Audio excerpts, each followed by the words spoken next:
Приветствуем всех на канале ArtWorker. В этом видео мы покажем вам процесс реставрации детской игрушечной машинки, расскажем, какие этапы были проведены и что в итоге у нас получилось. Поехали!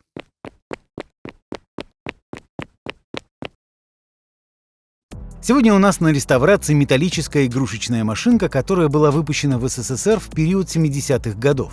В то время такие машинки изготовлялись на фабрике металлической игрушки в Подмосковье, в деревне Острецово. Эта гоночная машинка — ремейк на настоящий автомобиль Porsche Carrera. К нам она попала с большим количеством повреждений красочного слоя и лакового покрытия. Первое, что необходимо было сделать, это подготовить машинку к реставрации, разобрать и убрать пластиковые детали, чтобы их не повредить. Несъемные детали из пластика были заклеены малярным скотчем во избежание попадания на них растворителя. Затем мы приступили к следующему этапу — снятию краски с металлического каркаса. Всю поверхность, покрытую остатками старой краски, мы аккуратно покрыли специальной жидкостью, которая позволяла легко снять лакокрасочное и красочное покрытие. Снятие краски — это интересный и трудоемкий процесс. Необходимо очистить краску из всех труднодоступных мест, не повредив пластиковые детали, такие как фары и сиденья, которые остались на машинке.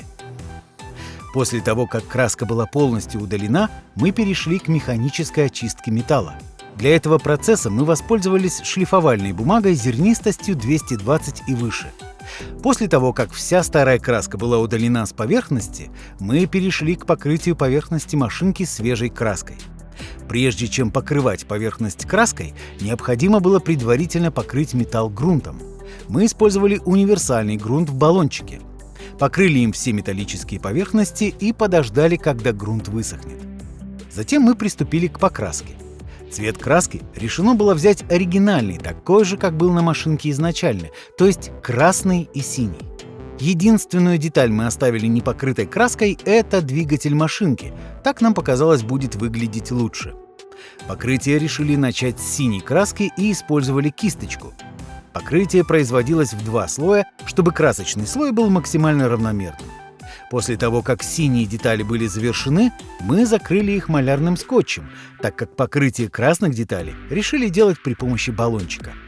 Красный цвет был нанесен в 2 слоя, так же, как и предыдущий синий. В качестве лакового покрытия мы использовали глянцевый лак. Покрыли им игрушку со всех сторон также в 2 слоя. Так у нас получилась яркая и блестящая краска, совсем как у настоящей машины. А пока лак высыхает, мы перешли к восстановлению оси колес, так как они были кривыми. Мы их выпрямили с помощью молотка. Теперь можем переходить к финальному этапу, а именно сборке. Ведь все детали у нас уже готовы к этому.